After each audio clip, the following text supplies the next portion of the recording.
Assalamualaikum dan kembali bersama aku Odin selaku narrator siaran puaka. Okey, sebelum tu aku nak ucapkan selamat berpuasa kepada korang semua dan aku mohon maaf sekiranya agak lama tak mengupload video. Dan kali ini aku akan comeback dengan cerita-cerita yang lebih seram, mistik, misteri dan legenda. Untuk itu, aku harap kepada yang baru singgah ke channel siaran puaka ini, sudi-sudilah menekan tombol subscribe, dan kepada yang dah subscribe tu, aku ucapkan jutaan terima kasih kerana sudah menyokong siaran puaka. Share kepada rakan-rakan yang lain agar mereka juga dapat menikmati cerita serta pengalaman seram dari siaran puaka.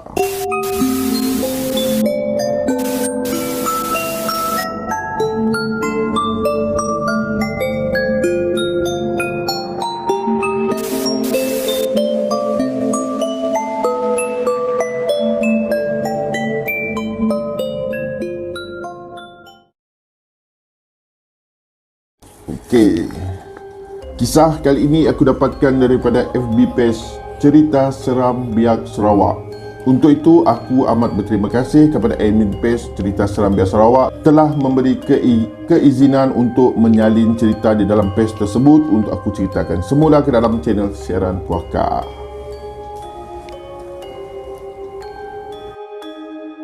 Pantai Pasir Pandak yang terletak di Santubong, Sarawak adalah pantai yang menjadi tumpuan orang ramai. Malah boleh dikatakan antara tempat yang sesuai untuk berkelah dan menikmati alam semula jadi. Namun di sebalik popularitinya terdapat kisah misteri baik secara tersurat atau yang tersirat yang selama ini berlaku di pantai berkenaan. Seringkali kedengaran individu dirasuk oleh penghuni di sepanjang pantai berkenaan. Menurut cerita penduduk yang tinggal di kampung Pasir Pandak, mereka yang dirasuk kononnya telah melakukan perbuatan yang salah seperti membuat kekotoran di pantai berkenaan. Kekotoran yang dimaksudkan adalah bukan hanya membuang sampah merata-rata, kencing sesuka hati di pantai, malah sesiapa yang bermulut celupa, melakukan maksiat atau berzina pasti akan menerima padah. Kejadian rasuk biasanya berlaku kepada pengunjung yang datang dan lepak di pantai pada waktu malam. Pernah terjadi di pantai yang sama sekitar 7 tahun yang lalu apabila 5 pemuda dan 4 wanita melepak di pantai berkenaan sekitar pukul 1 pagi. Salah seorang pemuda dari kumpulan tersebut dikatakan telah kencing sesuka hati di pantai berkenaan. Dan selepas kencing, dia serta-merta meraung-raung seperti orang gila, meracau dan tiba-tiba matanya menjadi merah. Melihat kelakuannya yang aneh, rakan-rakan segera menangkap dan cuba menenangkan mangsa. Namun semuanya tersungkur selepas disepak terajang oleh mangsa rasuk ini yang diceritakan secara tiba-tiba handal bersilat. Seorang penduduk kampung Pasir Pandak yang enggan namanya didedahkan, tapi aku namakan Andak je lah, okey? Senang untuk aku ceritakan. Okey, Andak ketika itu dipanggil oleh kawan-kawan mangsa yang meminta tolong daripada rumah penduduk kampung yang berdekatan pantai. Andak menceritakan cukup menghairankan apabila mangsa rasuk itu dapat bersilat dengan begitu baik. Bunga-bunga silat yang dibuka oleh mangsa cukup cantik. Lagaknya seperti seorang pendekar terbilang, kata Andak ketika ditemuan. Mereka amat bernasib baik kerana Andak telah segera mendapatkan pertolongan daripada seorang lagi yang juga penduduk kampung Pasir Pandak tersebut yang dikenali sebagai Sudarman, bukan nama sebenar, bagi membantu menenangkan mangsa serta mengeluarkan jin yang merasuk dalam badan mangsa.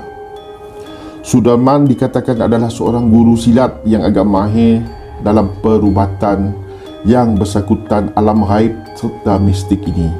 Namun untuk mengarahkan jin tersebut keluar bukanlah perkara mudah, kerana Sudarman juga terpaksa bertarung dengan mangsa rasuk tersebut. Pertarungan berlarutan hampir agak lama, namun jin tersebut masih juga tidak mengalah, dan aksi kedua-dua mereka tidak ubah seperti drama kata anda. Setelah pertarungan berlarutan hampir sejam, akhirnya jin tersebut tewas dan mengaku kalah, lalu segera keluar daripada mangsa. Selepas itu, kelihatan Sudarman berbual dengan sesuatu yang tidak dapat dilihat oleh semua yang berada di pantai ketika itu. Menurut Sudarman, jin berkenaan merasuk lelaki tersebut kerana mangsa telah kencing sesuka hati, dan kebetulan dikatakan tempat mangsa kencing tersebut adalah tempat tidur jin itu. Susulan perbuatan kurang sopan mangsa, jin tersebut dipercayai telah marah dan merasuki mangsa.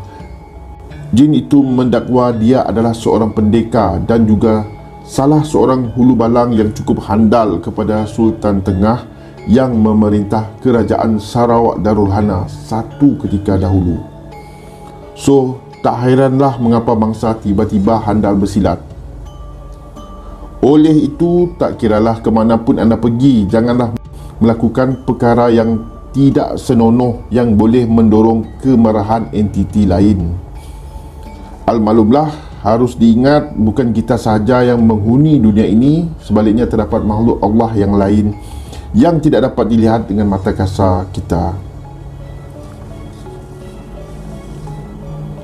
Satu lagi kisah misteri di Pantai Pasir Pandak adalah kehilangan seorang jururawat Hospital Umum Sarawak yang dihanyutkan arus di pantai berkenaan pada Disember 2015. Jururawat tersebut ketika kejadian berusia 23 tahun, dipercayai lemas serta dihanyutkan arus dan gagal ditemui sehingga hari ini.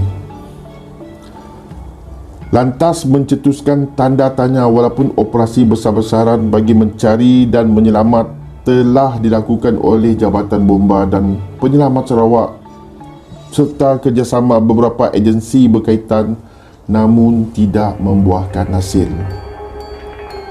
Jururawat berkenaan terus lenyap di telan laut dan usaha mencari mangsa dihentikan setelah berminggu operasi dijalankan dan gagal. Jururawat yang berasal dari Johor itu dilaporkan hilang ketika beriadah bersama beberapa rakannya di kawasan Pantai Pasir Pandak pada waktu senja, dengan lebih tepat lagi 12 Disember 2015. Okey, itu saja cerita untuk episod kali ini, dan kerana sudi menonton video aku pada kali ini, jangan lupa subscribe channel Siaran Puaka, share, like serta komen sekiranya terdapat apa-apa kekurangan di dalam penyampaian cerita yang telah aku sampaikan tadi. Sekian, Assalamualaikum dan selamat berpuasa.